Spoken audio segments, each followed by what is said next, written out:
কেউ বাড়িতে আছেন?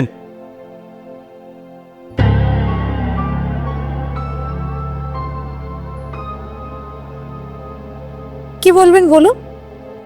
গ্রামে এত সুন্দর মহিলা, তাও আবার বিধবা, আর আমার চোখে পড়েনি। কি হলো বলুন।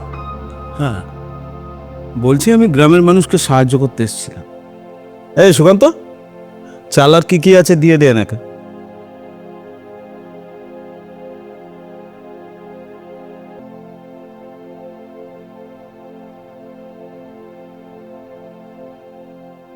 বলছি দিদি, ইনি হলেন আমাদের গ্রামের প্রধান। এইবারে কিন্তু পাখা চিহ্নে ভোটটা দেবেন। আমরা তাহলে এখন আসি।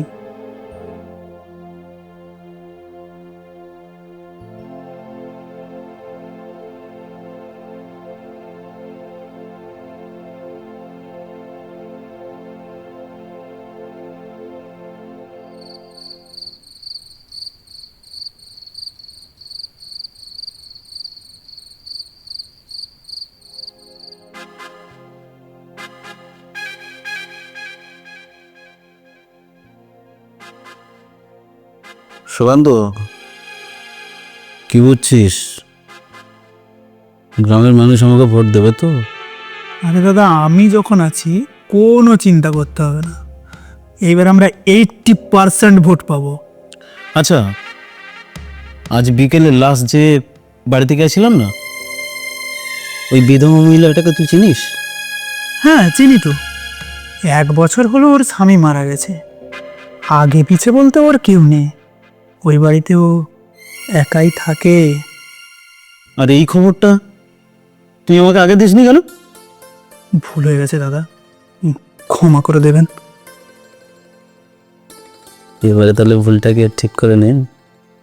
বুঝে গেছি দাদা, আর কিচ্ছু বলতে হবে না তোমায়। তবে দাদা, ওই মহিলাকে কিন্তু একটু সাবধানে হ্যান্ডেল করবে, কারণ সামনেই ভোট। যদি একটু এদিক ওদিক হয়ে যায় তাহলে কিন্তু সব শেষ। তোকেও সব নিয়ে ভাবতে হবে না। তুই এখন আমার জন্য একটা কড়া করে ব্যাগ নিয়ে তো।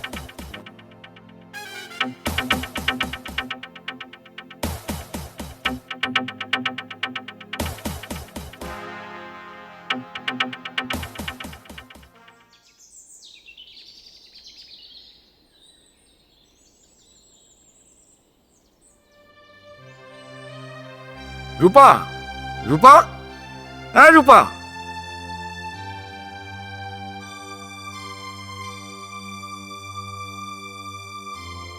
পরিমলদা, আপনি কি বলবেন বলুন। আমি কি বলতে এসেছি সেটা কি তুই জানিস না? হ্যাঁ, আজ 1 বছর হয়ে গেল বিকাশ মারা গেছে। আর ওর শ্রাদ্ধের সময় তুই আমার দোকান থেকে মুদিখানা থেকে ওই মুদি সদা নিয়ে এসেছিলি ধারে, তাও তা সেই টাকাটা যে শোধ দিতে হবে সেটাকে তো খেয়াল আছে না? বেমালুম ভুলে বসে আছিস। পরিমলদা, আমাকে একটা মাস সময় দিন, আমি আপনার সব টাকা শোধ করে দেবো। না না না না না, আমি 1 মাস কেন, 1 দিনও আমি সময় দিতে পারবো না। শোন, তোকে আজ এখনই সেই টাকা শোধ করতে হবে। আমি এখন এতগুলো টাকা কোথায় পাবো বলুন। পারবি পারবি, তুই আমাকে 1 ঘন্টা সময় দে, তোর ঘরে নিয়ে চল, দেখবি তোর সব টাকা শোধ হয়ে যাবে। পরিমলদা, আমি তোমার সাহস দেখে তো অবাক হয়ে যাচ্ছে। আমি আবার কি করলাম সুকান্ত ভাই? আমি কিছু করিনি না, আমি আড়াল থেকে সব দেখেছি। কত টাকা পান আপনি? এই ধরো গে 12-13 হাজার টাকা। এই নিন, এখানে 10,000 টাকা আছে, বাকিটা আমি বিকেলে গিয়ে দিয়ে আসবো। আচ্ছা ঠিক আছে, ঠিক আছে। আপনি এতগুলো টাকা দিতে গেলেন কেন? প্রধান সাহেবের করা হুকুম আছে গ্রামের কেউ বিপদে পড়লে তাকে উদ্ধার করার। আর হ্যাঁ, ভালো কথা, তোমাকে প্রধান সাহেব একবার দেখা করতে বলেছে। কেন আমাকে উনি দেখা করতে কেন বলেছেন? সেটা তো আমি ঠিক বলতে পারবো না, তবে আমার মনে হয় তুমি তো বিধবা, তোমার আগে পিছে কেউ নেই, তাই তোমাকে মনে হয় কিছু হেল্প করতে চান।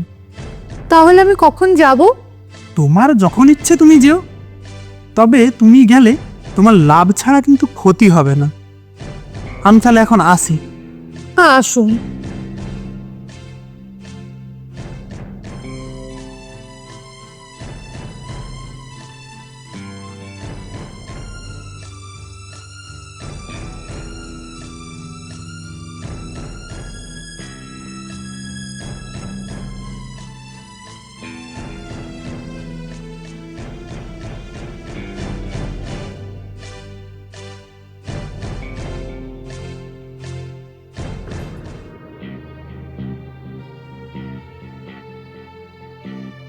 পরিমলদা, ও, এসে গেছো?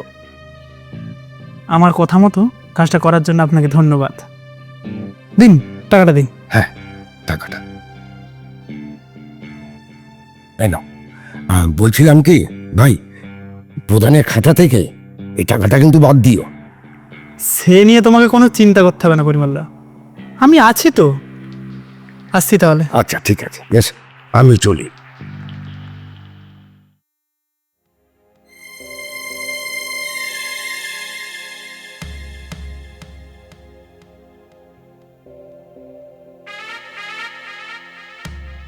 প্রধান সাহেব, আসবো?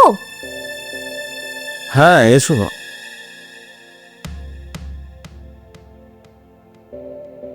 দাঁড়িয়ে কেন, বসো।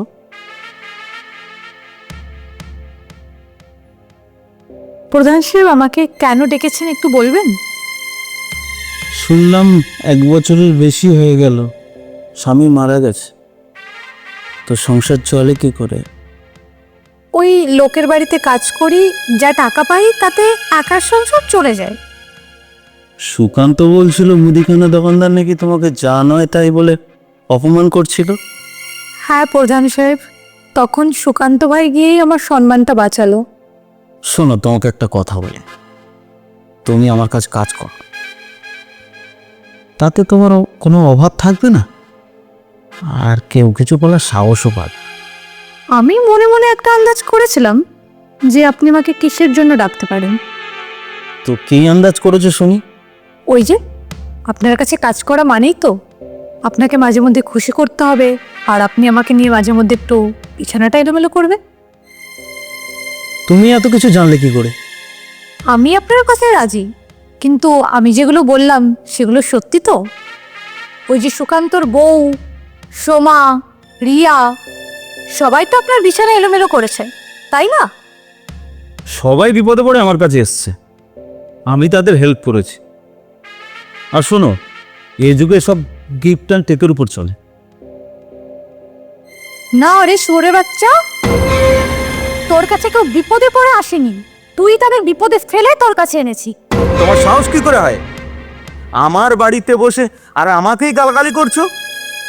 জানো আমি তোমার কি করতে পারি?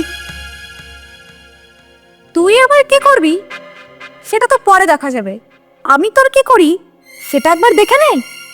রাজীব বাবু, সুকান্ত, তোমরা ভেতরে এসো তো।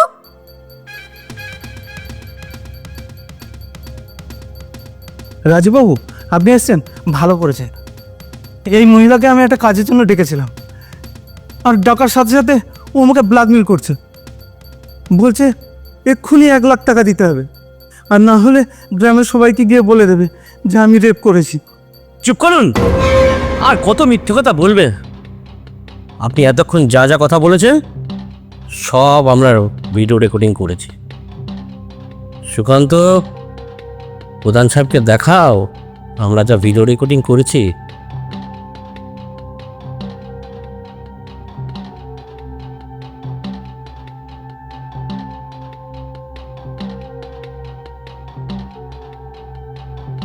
আমি তোকে নিজের হাতে খুন করতে চেয়েছিলাম, কিন্তু সেদিন যখন রাজীব স্যার আমার বাড়িতে গেল, তুমি কেন কষ্ট পাচ্ছ সুপর্ণা? তুমি তো কোনো অন্যায় করনি, তুমি তো শুধুমাত্র ষড়যন্ত্রের শিকার। তবু কেন তুমি আমার সাথে কথা বলছো না? প্লিজ একবার আমার সাথে কথা বলো। আমি জানি আমি প্রধানের কাছে কাজ করি বলে তুমি আমার ওপর রেগে আছো, কিন্তু তুমি এটা জানো না আমি প্রধানের কাছে কাজ করছি শুধুমাত্র আমাদের সাথে হয়ে যাওয়া অন্যায়ের প্রতিশোধ নেব বলে। যারা আমাদের সাথে অন্যায় করেছে আমি তাদের কাউকে ছাড়বো না, সবাইকে আমি নিজের হাতে শাস্তি দেব। এটাই তুমি ভুল করছো সুকান্ত, নিজের হাতে আইন তুলে নিয়ে। আপনি কেন এসেছেন? সেদিন তো আপনিও ওদের সাথেই ছিলেন। দেখো সুকান্ত, ইচ্ছে না থাকলেও আমাদেরকে অনেক কাজ করতে হয় উপর মহলের চাপে। একবার তুমি ভাবো, তুমি যদি ওদেরকে মেরে জেলে যাও তাহলে তোমার ওয়াইফের কি হবে? আমিও চাই তোমার মতো যারা অন্যায় করেছে, অপরাধ করেছে, তারা শাস্তি পাক। আর এবার এই ব্যাপারে আমাদেরকে হেল্প করছে আমাদেরই এক ম্যাডাম। মানে আপনি কি বলছেন? আমি তো কিছুই বুঝতে পারছি না। আমি যেটা বলছি সেটা ভালো করে শোনো, আর আমি যেভাবে বলবো তুমি ঠিক সেইভাবেই চলতে থাকো। আমি যেটা বলছি ভালো করে বোঝো।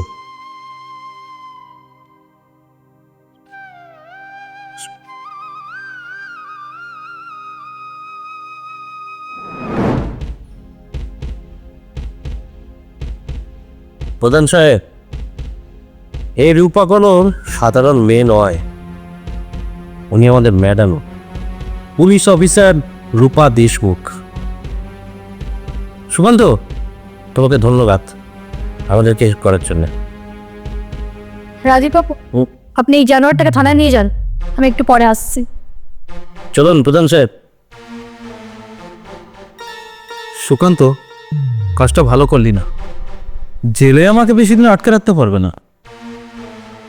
আমি ফিরে আসি, তারপর তোকে দেখে নিচ্ছি।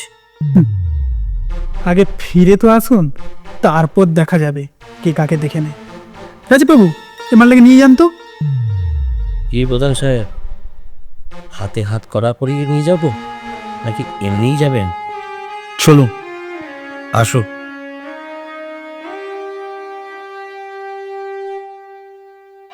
সুকান্ত, আমাদের কাজ কিন্তু এখনো শেষ হয়ে যায়নি, এখনো অনেক কাজ বাকি আছে। এই দুর্নীতি শেষ করতে হবে, আর তোমাকে কিন্তু আমাদের সঙ্গে থাকতে হবে। একদম ম্যাডাম, এখানে যে দুর্নীতি হচ্ছে সেটা আমাদের শেষ করতেই হবে।